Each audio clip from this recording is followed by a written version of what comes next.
Hey guys, Constance here. Welcome back to A Good Life Farm.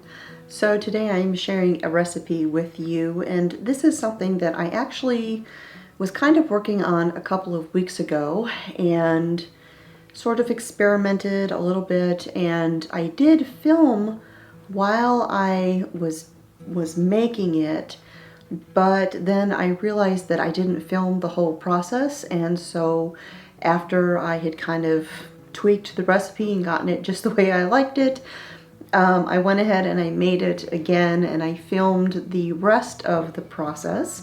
So you may notice a little bit of a wardrobe change as I'm going through this recipe, but that is why, because I did actually film 2 different days.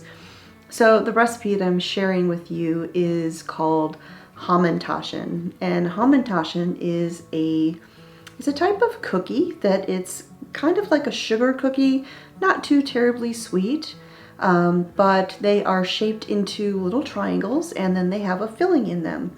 And the filling could be all sorts of things, and you can really play around and experiment with it. I have made them with jelly or jam. I've even done apple butter. You could also do Nutella, all sorts of things. And you may hear the goats out there because Mr. Smith is doing chores, and of course they're hollering. So Hamantaschen are a classic cookie, and they are often part of the Purim celebration. And if you are not familiar with Purim, well, the word translates as lots, which is a term that you see a lot in the Bible.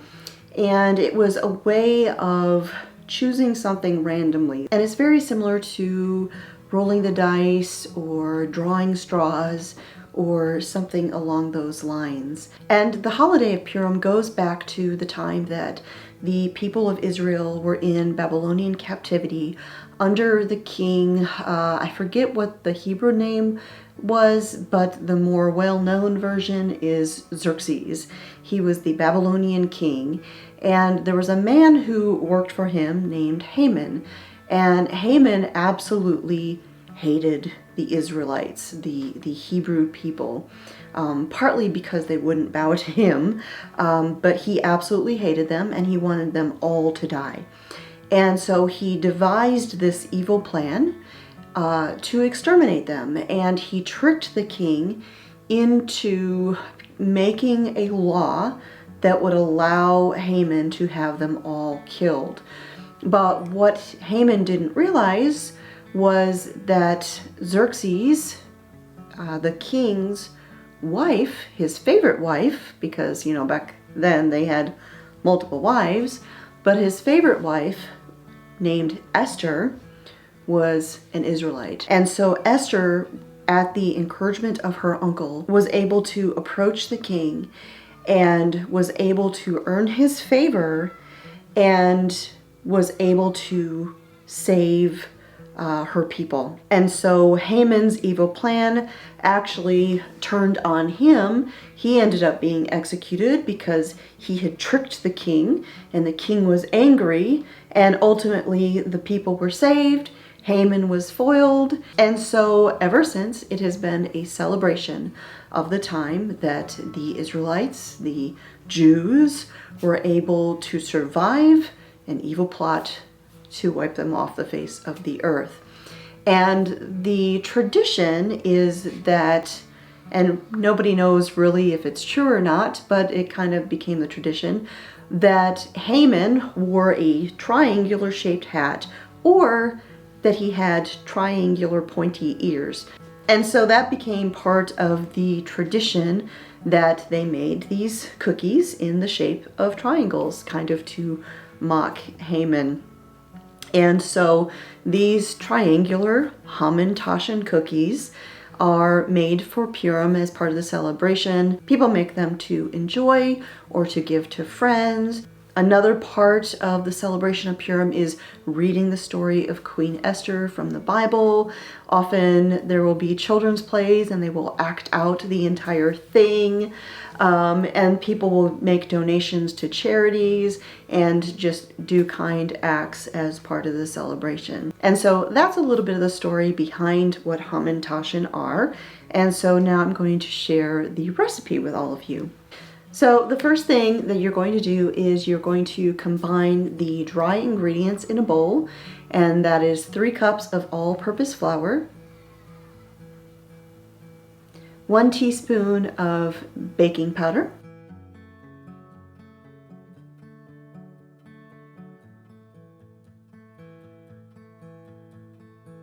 and a half a teaspoon of salt, and I mix those together and set them aside.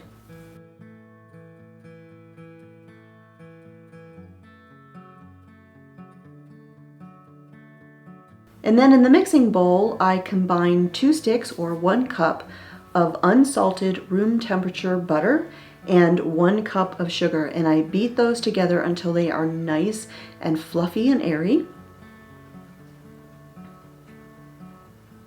And then I add in 2 eggs,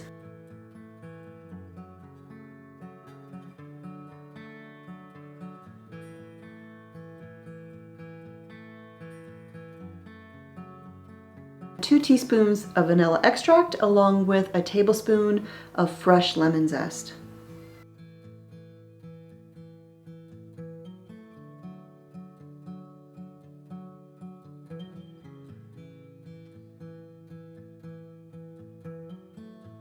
And if you don't have a lemon, you can omit that, but that lemon zest just really gives the cookies a great fresh punch of flavor.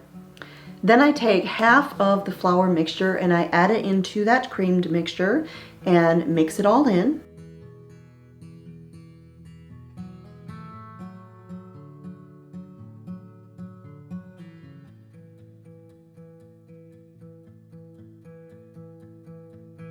I add in 1/3 cup of milk.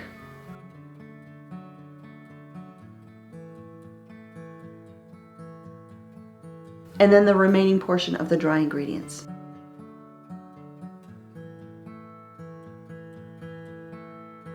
And once that is all combined and mixed together, I take the dough and I divide it in half and I form it into 2 discs and wrap them up inside some parchment paper or some plastic wrap. You could use a Ziploc bag, whatever you have, and you refrigerate that for at least 2 or 3 hours, or overnight is even better, but you want that dough nice and chilled, just like you were doing pie crust.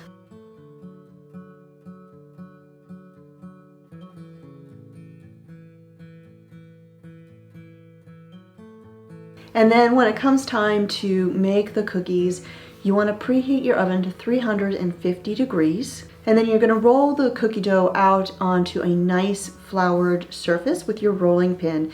And you want to get it pretty thin, anywhere between 1/4 of an inch to 1/8 of an inch thick.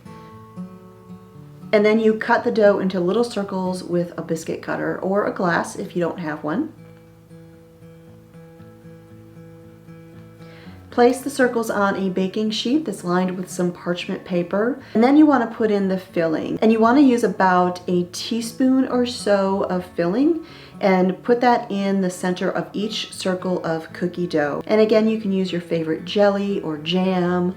You could use a marmalade, you could use Nutella.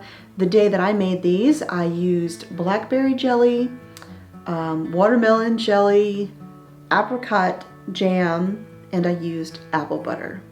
And then you fold up the edges of the circles of dough into a triangular shape, kind of pinch the corners together a little bit so that they stay together.